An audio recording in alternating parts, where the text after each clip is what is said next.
Palaso oli mugwagwa, oli musiru, oli very stupid. Omuntu atayigira mu mistakes ze abeera mugwagwa era abeera musiru. Palaso wandibadde kati obeera mu Amerika ng'obeera n'abaana bo ne bakula ng'obalaba.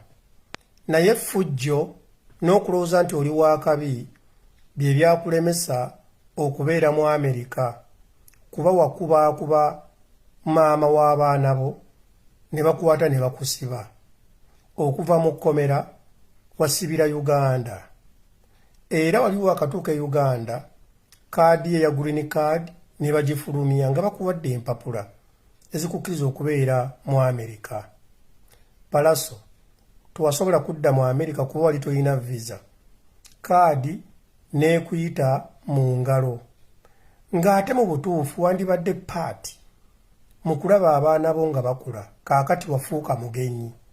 Olw'effujjo, okulowooza nti gwe akyasoose okuvubuka, okulowooza nti gwe asinga amaanyi mu nsi yonna. Mutowo omugenzi AK-47 yafa. Yali musajja mulungi nnyo. Talina muntu yenna gw'alumya gw'ayomba naye. Naye obuzibu bwonna obwatuuka ku AK-47 bwava ku ffujjo lya Dr. Jose Chameleone, bwava ku ffujjo lya Wizo Mamizo, bwava ku ffujjo eriryo Palaso. Kaakati abantu bali bwe mwanyiizanga bambi ne bakola revenge ku mwana eyali talina mutawaana mu nsi muno. Palaso wandibadde oyigira mu mistakes ezo. Omusajja gwe bayita radio yafa.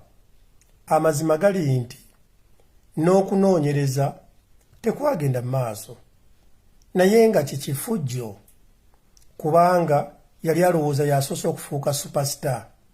Kati essaawa zino buli mwaka mugenda ku ntaana ye mbumugenze kumukyalira, naye nga nammwe amazima mugamanyi nti oli yafa dda.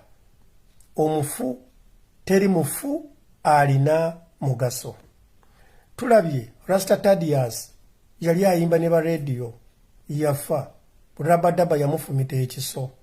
Ebisiraani ebyo. Njagala Palaso beera mu ntebe yo ng'oli mu mbeera ze ez'eddembe, ng'oli atipa, otegeera omuntu atategeerera mu nsobi ze abeera mugwagwa. Don't prove to the world nti oli mugwagwa.